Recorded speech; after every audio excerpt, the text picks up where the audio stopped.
Dear students of class 9th, Assalamu alaikum. Students, today we are going to start unit 2 of the 9th new course, and the name of this unit is matter. आप जानते हैं matter एक ऐसे material को कहा जाता है जो स्पेस ऑक्युपाई करे और साथ में उसका मास या वेट भी हो. After completion of this lesson, the students will be able to students her chapter के स्टार्ट में एसएलओज दिए होते हैं. एसएलओ का मतलब ये होता है कि आपने इस चैप्टर से क्या क्या सीखना है, और जब आप ये चैप्टर ख़त्म करते हैं तो आपको कौन कौन से चीज़ें जो है ना वो आनी चाहिए और कौन कौन से टॉपिक्स आपको क्लियर होने चाहिए. अब यहाँ पर तकरीबन कोई 7 से 8 एसएलओज हैं. तो after completion of this lesson the student will be able to number 1 Define matter is a substance having mass and occupying space. सबसे पहले आपको ये आना चाहिए कि मैटर को डिफ़ाइन करें. इसी तरह से आपको ये मालूम होना चाहिए कि मैटर जो है उसका मास भी होता है और स्पेस भी ऑक्युपाई करता है. Number 2, state the distinguishing macroscopic properties of commonly observed states of solids, liquids and gases, in particular the density, compressibility and fluidity. Macroscopic properties आप जानते हैं कुछ प्रॉपर्टीज़ माइक्रोस्कोपिक होती हैं जो इंतहाई ज़्यादा स्मॉल होने की वजह से वो हम माइक्रोस्कोप से देख सकते हैं, लेकिन कुछ चीज़ें ऐसी होती हैं जो नेकेड आई से भी देखे जा सकते हैं, उनको कहा जाता है मैक्रोस्कोपिक प्रॉपर्टीज़. फॉर एग्ज़ाम्पल किसी चीज़ की डेंसिटी या उनकी कंप्रेसिबिलिटी और फ्लूइडिटी, ये 3 ऐसी चीज़ें हैं जो कि मैक्रोस्कोपिक हैं, माइक्रोस्कोपिक नहीं. Number 3, identify that state is a distinct form of matter. आपने ये आइडेंटिफाई करना होगा कि स्टेट यानी जो हालत होती है ये मैटर का एक डिस्टिंक्ट, एक वाज़ेह स्टेट होता है. Examples could include familiarity with plasma, intermediate states and exotic states. For example, BEC are liquid crystals. State क्या होता है? ये एक कंडीशन का नाम है कि जिस कंडीशन में, जिस हालत में मैटर पाया जाए.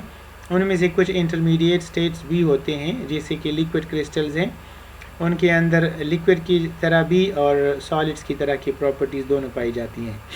Number 4, explain the allotropic forms of solids. सब एग्जांपल्स में include diamond, graphite and fullerenes. Allotropes क्या हैं? These are the different forms of an element. कोई एलिमेंट अगर मोर देन 1 फॉर्म्स में एग्जिस्ट करे तो इनको एलेक्ट्रोप्स कहा जाता है. जैसे कि कार्बन जो है वो डायमंड की सूरत में, ग्रेफाइट की सूरत में और फुलरीन्स की सूरत में पाया जाता है. Number 5, explain the difference between elements, compounds in mixtures. इसके आखिर में आप इस काबिल हो जाएंगे कि आप डिफ्रेंशिएट कर सकें कि एलिमेंट्स क्या होते हैं, कंपाउंड्स क्या होते हैं, मिक्सचर्स क्या होते हैं, उनकी क्या क्या प्रॉपर्टीज़ होती हैं. Number 7, identify solutions, colloids, suspensions as mixtures and give an example of each. इसमें आप इस काबिल हो जाएंगे कि आप ये डिफ़ाइन कर सकें कि सोल्यूशन क्या होता है, सस्पेंशन क्या होता है और कोलाइड्स क्या होते हैं with an example. Number last, they explain the effect of temperature on solubility and the formation of unsaturated and saturated solutions. इसमें आप ये भी पढ़ेंगे कि डिसोल्यूशन या जो सॉल्युबिलिटी है उनके ऊपर टेम्परेचर का क्या इफ़ेक्ट होता है. इसी तरह से सेचुरेटेड सोल्यूशन किसे कहते हैं और अनसेचुरेटेड सोल्यूशन किसे कहा जाता है, तो ये आपने पढ़ना होगा. अब हम इंट्रोडक्शन की तरफ जाते हैं जो हमारा मेन मकसद है. The study of chemistry revolves around the study of matter which is all around us.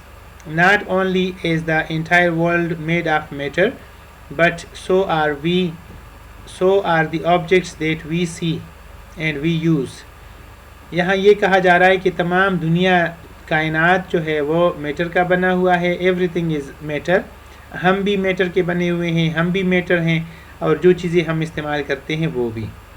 From this we can derive the definition of matter. अब यहाँ से हम मैटर का डिफिनेशन डिराइव करते हैं और डिफिनेशन ये है, anything that has mass and occupy space is called matter.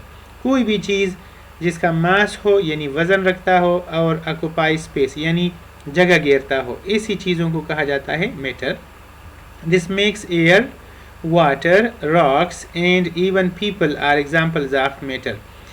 Air is a form of matter. This is the gaseous form of matter because air occupies space. Balloon को fill कर दें तो वो बैलून के अंदर का जो स्पेस है वो ऑक्यूपाई करेगी.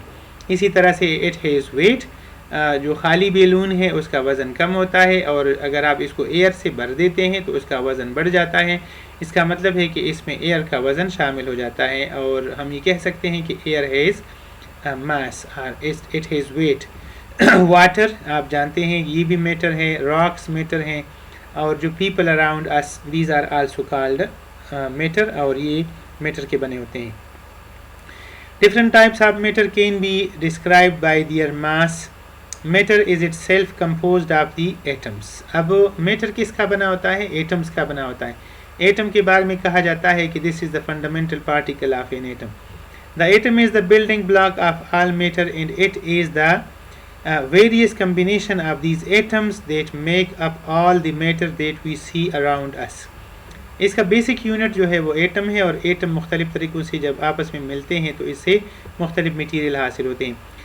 You may ask yourself how the book you are reading and the water you are drinking are both matter. आप अभी अपने आप से सवाल करेंगे कि बुक जो आप पढ़ रहे हैं वो किस तरह मैटर है और वाटर किस तरह मैटर है.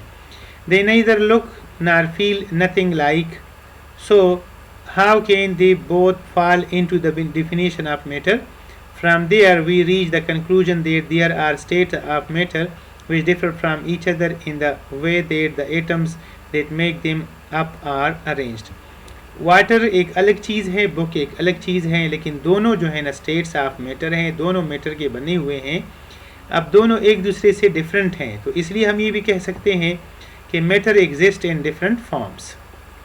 सो टॉपिक है 2.1 state of matter. There are 4 states of matter. अभी तक हम ये पढ़ते जा रहे थे कि देयर आर 3 स्टेट्स, लेकिन अब एक 4th स्टेट भी इंट्रोड्यूस किया जा चुका है जिसका नाम प्लाज्मा होता है. Number 1 gas, number 2 liquid, number 3 solid and number 4 plasma. Each state is a distinct form of matter. अब इनमें से जो 4 स्टेट्स हैं ये मैटर के मुख्तलिफ फॉर्म्स हैं. Number 1 states of matter are the different forms in which matter can exist.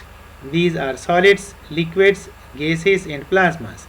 These states are determined by the arrangement and the movement of particles and the strength of intermolecular and atomic forces. मसलन gas, liquid और plasma वगैरह हैं, solids हैं, ये एक दूसरे से क्यों डिफरेंट होते हैं? This is because of the intermolecular forces between their atoms. Number 2, energy can change matter into different states. For example, solids become liquids or gases when heated. At very high temperature or when subjected to a strong electric field, the gas transforms into plasma. Under normal conditions, most substances remain in one distinct state, solid, liquid or gas. Temperatures and energy levels on the earth are not sufficient to ionize atoms and create plasma. अब plasma जो है ना ऐसा state है जो सन में या stars में पाया जाता है, वो नॉर्मली ज़मीन के ऊपर नहीं पाया जाता क्योंकि इतना टेम्परेचर यहाँ नहीं होता कि हम एटम्स को आयोनाइज कर सकें. Number 3 when heated some crystalline solid stir into cloudy liquids that completely dissolve. This cloudy state is called liquid crystals. Liquid crystal states have many properties of liquids and some properties of solids. This form exists within a certain temperature range. When heated further, the state of the liquid crystal changes to a transparent liquid. ऐसा है कि जो liquid crystals हैं, this is the intermediate state of matter. ये एक ख़ास range of temperature में पाया जा सकता है. टेम्परेचर कम हो जाए उस रेंज से या बढ़ जाए तो फिर इनकी एग्जिस्टेंस नहीं हो सकती और वो एग्जिस्ट नहीं करते. उनके अंदर मोस्टली जो है वो लिक्विड के कैरेक्टरिस्टिक्स पाए जाते हैं, लेकिन कुछ कैरेक्टरिस्टिक्स उनके अंदर सॉलिड्स के भी पाए जाते हैं. So the liquid crystals are like solids as well as they are like liquids.